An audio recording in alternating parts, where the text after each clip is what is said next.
Heyo, and what is up, gang? Thank you for checking out Sledgehammer TV tonight. We are 2 days away from the Elimination Chamber pay-per-view. We are a couple of weeks away from WrestleMania 36, and this episode of SmackDown on Fox did absolutely nothing to get anybody excited about anything at all. It was one of the most completely wasteful Friday nights of my life when it comes to watching this trash.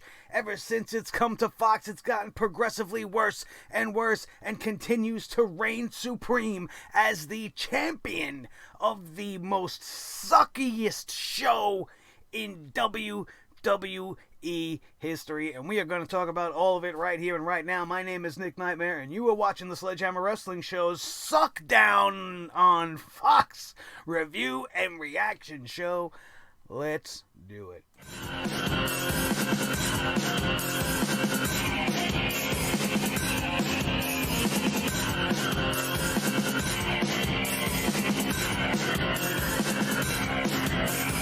The Sledgehammer Wrestling Show.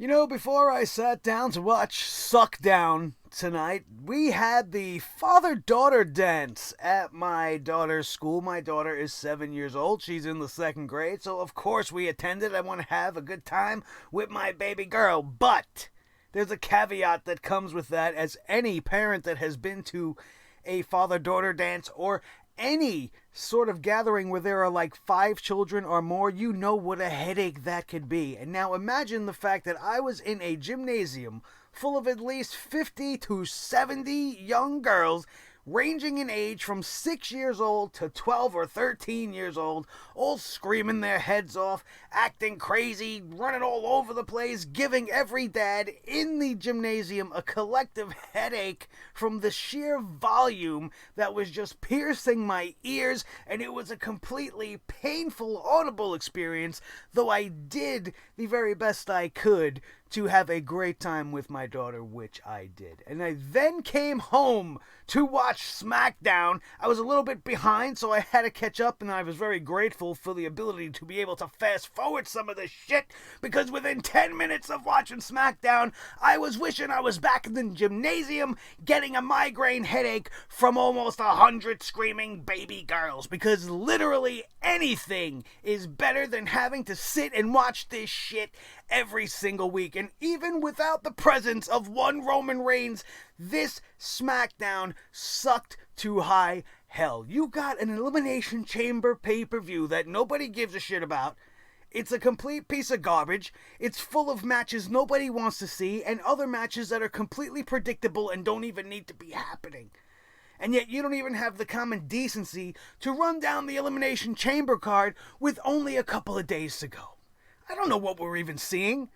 You're setting up matches on the fly as we're watching this show on this night. I don't know what you're booking for WrestleMania, what's being booked for the Elimination Chamber. Everything's very confusing, as usual, when it comes to the blue brand. It is appropriate that it's the blue brand, because all it ever does is make me feel blue. It makes me depressed watching SmackDown. When you start a SmackDown Live with a moment of blech, featuring the nWo. What would be the reason that anybody gave a shit about the nWo in the year 2020? Oh, they're going into the Hall of Fame. Who gives a shit? You brought the nWo back to do and say nothing. And then they want to try to use the clout of the nWo in multiple segments. Not just featuring a moment of blech so we can have Nikki Cross taking selfies with the Outsiders and X-Pac. This is what we got happening on SmackDown tonight. She's standing there taking selfies while Alexa Bliss is trying to conduct a meaningless interview, which is going to give us zero information. It's not going to do anything to get you hyped for Bill Goldberg. Alexa Bliss asks Kevin Nash, "Oh, what advice do you got for Roman Reigns? We're going against Bill Goldberg." Make me fucking vomit, why don't you? And then Kevin Nash with the funny. Kevin Nash, another guy, Mr. Block. Guy's blocking me on Twitter. I don't even remember or have any idea when or why he would do such a thing. And he's got to make with the funny. Oh, well, all Bill Goldberg needs is Scott Hall in a cattle prod. Ha ha ha ha ha ha ha ha ha ha. Hold my dick while I forgot to laugh. Are you kidding me? What the fuck are they doing here? Why are they here? To make jokes about Bill Goldberg? Did that make Bill Goldberg come off as more threatening to you? Do you feel like he's got something that's going to make Roman Reigns be more scared of him or whatever because of the nWo saying he might need a cattle prod in Scott Hall? And not only did they fail at this, but then they want to take the Intercontinental Championship match that they're booking and throw the nWo into that. Let's use them to give the rub to Sammy and company, his two little buddies, Cesaro and Shinsuke, so that people maybe give a shit about Braun Strowman. And you got Braun Strowman coming out, clearing the ring of Sammy and friends, only to say, oh, it's gonna be too sweet. I almost couldn't keep down the fucking cold pizza I had to eat at this ridiculous party that I was at tonight. It almost came right back up and out my throat. This was the most useless waste of the first 20 minutes of a SmackDown I have ever seen. And they also snuck in there right at the beginning a challenge. A challenge from Alexa Bliss to the Kabuki Warriors. For when? For the Elimination Chamber? For WrestleMania? We got to give Asuka something to do at WrestleMania, so if Alexa Bliss is laying this challenge down, we definitely know Asuka's not going to be winning the Elimination Chamber match on Sunday, because she's going to have another date planned to go up against Bliss Cross Shit Sauce again. Just get rid of those damn women's tag belts. What use are they? They're no good to anybody. Just like SmackDown. You want to talk about more women's tag team bullshit? The first matchup on this night. A repeat women's tag from last week. Bayley and Sasha versus Lacey Evans and Naomi. Bam, bam. We did the same match that we did last week, but with a different winner. 50-50 booking. Get out of here. We didn't want to see this last week. We didn't need to see it this week. The best thing about this match is Lacey Evans actually didn't botch. At least if she did, I didn't pay enough attention to the match and I definitely missed it. But I don't think she did. Other than that, why are we having this match? Just to give the win back to Sasha? When she should have won last week in her hometown on her return to SmackDown? 50-50 booking. But what's the point? Where is all this leading? Lacey Evans getting a shot at Bayley at WrestleMania? Nobody gives a shit about that. Naomi versus Sasha Banks? Why? For what reason? There's no story here. And you want to continue to push Lacey Evans as this babyface, but you don't want to change up anything about her. First thing you got to get rid of is the bam bam. Get rid of that song. It's tainted. You hear it and you automatically cringe and you don't want to see what's coming next. Get rid of the song. And change her up. Stop with this Southern Belle garbage. And then make her be who she is. She's supposed to be this tough-ass Marine girl. Make that be the gimmick. Make it land closer to home. I don't want to hear her talking about nasties and dressing up in all these pretty gowns and stupid outfits covered in cherries and apples and all kinds of ridiculous patterns. Be a badass. Come out like a badass. Come out in fatigues. Come out in a military-inspired uniform. Paint some camo on your face. Have some edge. Don't come out and be this. You can't do the same things you did as a heel and expect them to get over as a babyface. That is reserved for very few talented individuals, and there are not many. There are Stone Cold Steve Austins, there are The Rocks that can pretty much play the same character, but even they were smart enough to change it up enough. You can't do this type of stuff and think people are going to give a damn now. I don't, I know you guys don't. Especially if it's just rinse and repeat booking. And in just 1 week's time. Nothing else interesting happened. No actual story being developed. They don't want to do any of that, but they want to give Bayley a segment post-match. Bayley and Sasha get their win back. And now they want to celebrate, and they're in the back. And Sasha Banks is all upset that the Bella Twins are going into the Hall of Fame. And Bayley's like, we don't got to worry about that. We're better than everybody in the past, the present, and the future. We're the greatest of all time. Let's take the night off. And then they leave. And I'm sitting back here thinking, how can you take the night off when you just finished working, you nitwit? I can't go to work and then put in my hours from 8 in the morning and then punch out at 7 p.m. and go, you know what? I'm going to take the day off now. Meanwhile, I already worked my shift. That's asinine. Who writes this garbage? Do they not see how stupid that was? If that was written, if it wasn't written, then Bayley needs to really go seek some mental help because she's maybe knocked some screws loose and something's not working right up there. You just finished working. How are you taking... Let's move on. Let's move on to more ridiculousness. Sheamus squashes Apollo Crews once again. And this is a very interesting can of worms. Apollo Crews is opening up this little Pandora's box that inside reveals to us that only the WWE can simultaneously push and bury a guy at the same time. Simultaneously and at the same time. It's kind of a, double, whatever you want to call it. It means the same thing. But you get what I'm saying. You got Apollo Crews kind of talking shit to Chad Gable, who still wants to try to help Apollo Crews because they have a common enemy in Sheamus. So prior to the match, Chad Gable is trying to talk to Apollo Crews. He's like, I know you said you don't need my help, but I'm here if you need my help. And I'm like, that's pretty stupid. And then Apollo Crews ignores this guy and walks out. He has this edge to him, which is kind of what I've been asking them to do. It looks like they're going to turn Apollo Crews heel, and he needs to do something instead of being a smiley, goofy baby face. And they have that starting. And it's kind of intriguing, and you kind of want to see where it's going, but then he goes out there and gets squashed by Sheamus in like 3 minutes flat. And anything that he's doing now doesn't matter. It cancels each other out. Even if he makes this turn, if he continues to lose like a schmuck, then what good is it? At least let him go out there and put on a match that gets him over with the crowd in the loss.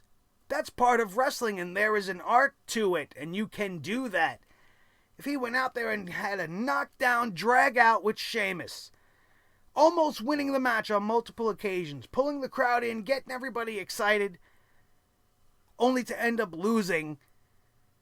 But in a respectful matchup, he's going to start gaining momentum. But you didn't do that. You had him squashed. You had him barely give any offense at all.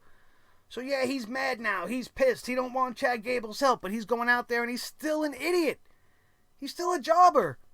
So you're not helping him. And that's a shame. The guy's got great in-ring skill. He needs to work his promos. He needs to work his charisma. But he's got something special with his athleticism alone. I was always a huge proponent for Apollo Crews. And to see them do things like this makes me angry. This whole entire show made me angry from start to finish. Daniel Bryan pops up on Drew Gulak tonight.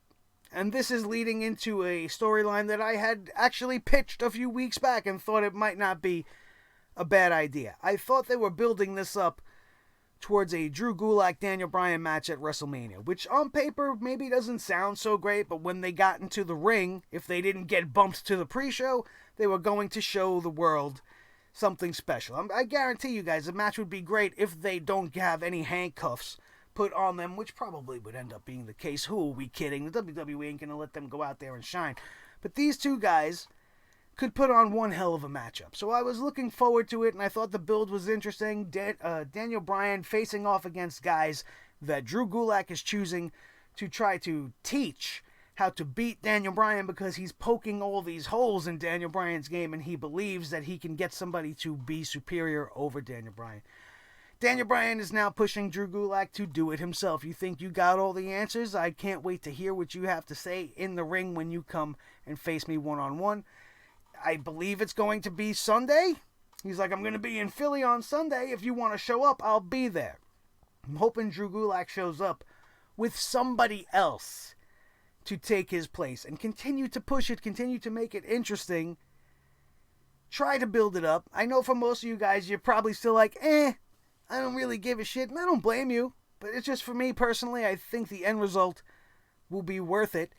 It's the only thing that actually kind of has story outside of the whole Otis and Mandy bullshit on SmackDown.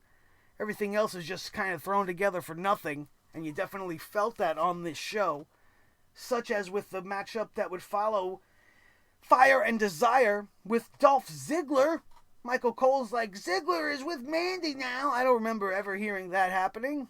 They didn't make notice of that on any previous episodes. It seemed to me for the longest time as if Mandy Rose was trying to keep her distance. She's trying to tell Dolph, hey, listen, we're friends and we're cool, but we're not a thing.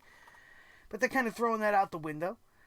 Just like they're seemingly throwing out this Otis-Mandy love thing. I don't know if you guys caught this, but there is a whole situation with Otis and Mandy and the text that now I guess doesn't matter. But we'll talk a little bit more about that in a second. We'll first talk about this stupid matchup. Fire and Desire versus Carmella and Dana Brooke. When did this become a thing? And please don't make it a regular thing. I don't like seeing Dana Brooke and her sausage-sucking lips any night of the week. Monday, it don't matter if it's Wednesday, Friday. I don't want to see Dana Brooke. And putting her with Carmella is not making it a more appealing package to me. And why we are having these random tag teams thrown together like this just to face off against Fire and Desire? Are you building them up for a run at the championship, or is this just something that you are going to sacrifice to put over Otis and Dolph Ziggler? Like, I don't understand where this is going anymore. I thought this was clear-cut going to just get Otis and Tuck over. I thought maybe at some point we would even see maybe Mandy Rose as the manager of Heavy Machinery. But I don't know what the hell they're doing. I don't think they even know what the hell they're doing. Because this match was ridiculous. Fire and Desire defeat Carmella and Dana Brooke. Who really gives a shit? Thanks to the assistance of Dolph Ziggler. And I don't give a darn about any of it. I could care even less about the Firefly Funhouse. Oh, but you love the Fiend, Mr. Nightmare. Yeah, I used to until the WWE sacrificed him to the big dog and the agenda and the nonsense that we are being forced to eat as the main event of this year's WrestleMania. Without the Fiend being the Universal Champion, none of this that's going on with John Cena has any luster to it. It has no meaning. The Fiend's not going to step in the way of John Cena's race for 17, the chase for 17. The Fiend getting his win back without any real high stakes being there for John Cena just means nothing. And you're telling me, with this edition of the Firefly Funhouse, you are openly telling me that Bray Wyatt is obsessed with getting revenge for an event that happened 6 years ago, but don't give a shit about losing his championship just last week. He cares more about taking back a win from 6 years ago because he believes that win sent him down a spiral, a downward spiral in his personal and professional life. But he also wanted to thank John Cena because without that spiral, he wouldn't be where he is today. Do you think everything that The Fiend said tonight or that Bray Wyatt said tonight would have meant a whole lot more with the championship on his shoulder? You tried to kill my career. You tried to bury me. I resurrected myself, and now I am the best in the world. I am the Universal Champion. And you will not take it from me this time. It's a deeper, more compelling story than just, hey, we're having this match again at WrestleMania. Bray Wyatt looks a little bit different, but in the end, it will all be the same. And at this point, I would not be surprised if John Cena ends up winning at WrestleMania over The Fiend. What does it mean? Nothing. Nothing. It's shaping up to be one of the most underwhelming WrestleMania cards we have seen in some time. And we have been saying that consistently, probably for the last 4 years since we've even been on the air, but I don't think it's ever been more true than this year. When you had the potential to give us a lot of great stuff, and you are falling back onto the old trope of just forcing the Roman agenda down our throats and up our asses at the same time, making it a painful experience, because in the meantime, in order to do this to us, you also have to kill the guy that we are all rooting for in the end. Typical WWE bullshit. I don't care about it at all. Just like I don't care about the backstage interview, we had a little backstage altercation between King Dickhead, Baron Corbin, the dog food connoisseur, and Elias.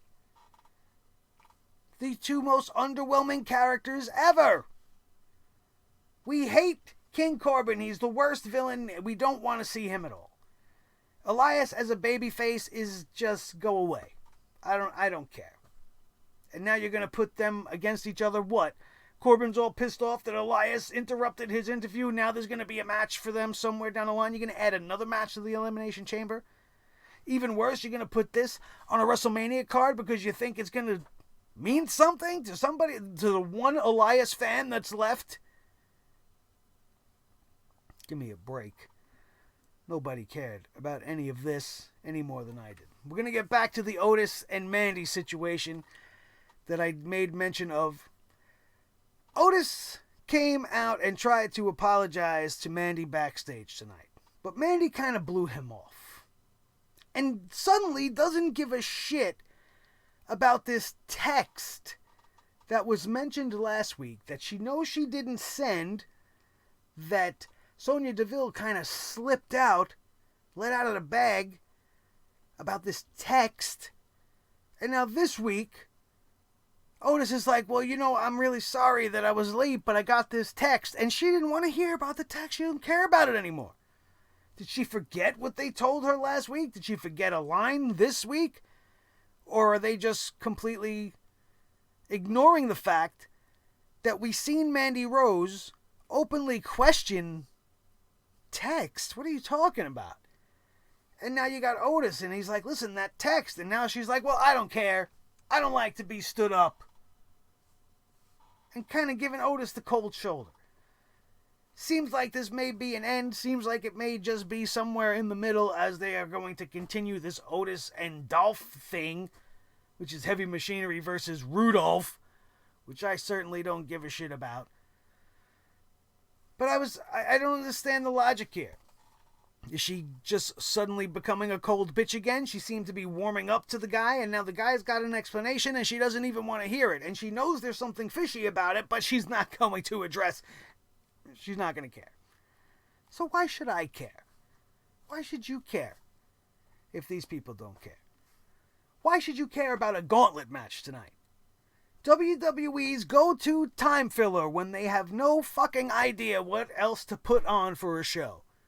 Oh, well, we'll take the one match that we have booked for the Elimination Chamber, the 6-tag team Elimination Chamber Championship matchup for the SmackDown tag team titles, and we'll put them in a gauntlet match because, hey, fans love gauntlet matches, guys get over in gauntlet matches, and that's what we'll do. And that's exactly what they did. They gave that role to Heavy Machinery tonight, as Heavy Machinery started off the show, started off this matchup, and then started to go through team after team after team, building them up, making them look like competitors, beating the New Day pretty convincingly, beating the Lucha House Party, which should have taken much less time. They gave way too much time to that matchup. The Lucha House Party should have been demolished by Heavy Machinery in quick fashion, but it still, thankfully, they got the win. I thought for sure the Lucha House Party was going to win for some reason so that they could progress this on. But this was a very predictable sort of tournament in the way that the longer Otis and Tucker made it in this matchup and beat the teams that weren't Ziggler and Rude, you knew they were going to lose when they got to Ziggler and Rude because of the whole Mandy Rose situation. And traditionally, the last entrant of an Elimination Chamber match is usually a heel. Famously, Mark Henry, guys like The Big Show, guys like Braun, those are the guys that they save for last. The heavy-hitting heel tag team. Not that Rude and Ziggler are heavy hitters, but they are probably, of all of the teams, they are the heel team in this match. So of course they would come in last. Who else is the bad guys here? So it was predictable. You gave it some stakes. Oh, who comes in the Elimination Chamber last? Why does that even matter? Is there some statistic that comes along with that tells you that, 39.9% of the time you entered last, you win? Not that those are good odds. Maybe I should have went higher. 90% of the time you enter last, you win. Then maybe it would give some credibility to the fact that these guys are killing themselves to be the last ones in there. Not just because you're scared and you don't want to get thrown around the cage first, or you just want to be last and you don't want to put in that much work, and you want that advantage so that everybody goes against each other and everybody's all worn out by the time they get to you. That's the obvious reason. At least if you're going to do this, at least make it up. It's not that hard. I don't mean make it up as in like fabricate it. I mean make it up as in do the work. Go have a guy, go back, watch the Elimination Chambers and give us the mathematical stats that you do for the Royal Rumble. You're going to have a match like this. You're going to make those the stakes. Tell us if they are even worth fighting for. How many times has the last entrant of the Elimination Chamber gone on to win the whole thing? I would love to know if it's even worth fighting for. Because it definitely wasn't really worth watching. While Heavy Machinery was impressive in this outing, they did the standard gauntlet match. One team ran the gauntlet until somebody upset them in the end. Heavy Machinery came out looking good. There was some decent action in there when they faced the Usos. I was very surprised that they got the win there. But it was all for nothing. Because you knew when they got to Ziggler and Rude, it was over. And to make it even worse, Ziggler and Rude were the final team to enter the gauntlet against Heavy Machinery. Before Ziggler and Rude, Heavy Machinery beat the tag team champions. Why are the tag team champions in this matchup at all? Don't you think that by proxy should give them the advantage of being the final team? They're the champions. Shouldn't that come with some sort of advantage? The champions enter last. But we can't do that because we need to fill 45 minutes of SmackDown with an unnecessary gauntlet match. So instead we'll have the champs pinned again. How many times have they lost now since becoming the champions? Awful. Awful stuff. All for Dolph Ziggler to end this whole thing with a super kick to the face of Otis. Ziggler and Rude will enter the Elimination Chamber last this Sunday. And I don't care about anything going on. I really don't. What even is the card? We know the Raw Women's Elimination Chamber match that doesn't need to be happening. We know the SmackDown tag match. And everything else I kind of don't know. Nor do I care. What are they doing with Goldberg? Goldberg didn't show up tonight. Don't you think it would have been more effective to have the nWo come out and do a spot with Goldberg? Talk to him face to face? Maybe. Talk to Roman Reigns himself? Why you got them talking to Alexa Bliss for? Roman's speaking through Alexa now. Get me my information, dog. useless. And I, much like many of you, am not looking forward to the Elimination Chamber this Sunday, but I will be here for you guys when it is all said and done to bring this hammer down like we do on what is so far shaping up to be the worst booked pay-per-view of this year so far, closely followed by WrestleMania. Depending on how they change it and what they add to it, WrestleMania is almost sure to beat this out for being the worst booked. But as of right now, the Elimination Chamber is like one of the worst, most unnecessary, and predictable shows you could ever tune into. Shayna Baszler in a match that she doesn't need to be in, to push her in a match she's pretty much already got. And now I'm hearing Vince McMahon isn't feeling that great about Shayna Baszler and may go a whole different decision. Imagine we get to the Elimination Chamber Sunday and Liv Morgan comes out the winner because Vince McMahon changes his mind again. Don't tell me he wouldn't. This is the same man that ripped up the script of Monday Night Raw just minutes before they went on air this past Monday, which is one of the main reasons why this was one of the worst Raws we've seen this year in a string of Raws that were actually doing a pretty damn good job. And everything outside of Edge, Randy Orton, and Beth Phoenix is just garbage. Utter garbage. But none of that is as bad as the state of affairs on the Blue brand, which is just the absolute worst it's ever been. And that's really saying something. That's all we got for you guys tonight. We're wrapping it up. I barely even wanted to talk about this show. It was depressing. It was disgusting. It was an aggravating show, and it made me angry. So I had to get it out, and now it's out. It's out in the air and in your ears, and I hope you guys enjoyed every single minute of it. My name is Nick Nightmare. This is the team. Thor the Sledgehammer, the official Sledgehammer of the Sledgehammer Wrestling Show. His tag team partner, the World Heavyweight Champion of all the microphones in all the world, Mr. Blue the Snowball. The most important member of the team, as always, is each and every one of you. And now it is time for you to hit that subscribe button if you're not already a Sledgehead that is part of the over 2,000 plus members of the Sledgehammer Army that know when you want your wrestling news full of fun, entertainment, and education, Sledgehammer TV is the place to be. So hit that subscribe button, make sure all your notifications are on so that you don't miss a thing, especially this Sunday's upcoming Elimination Chamber review, which I'm sure is going to be a good one. If you missed anything else on the channel, like the AEW Dynamite review, which features one of the funniest segments I have ever come up with, ever,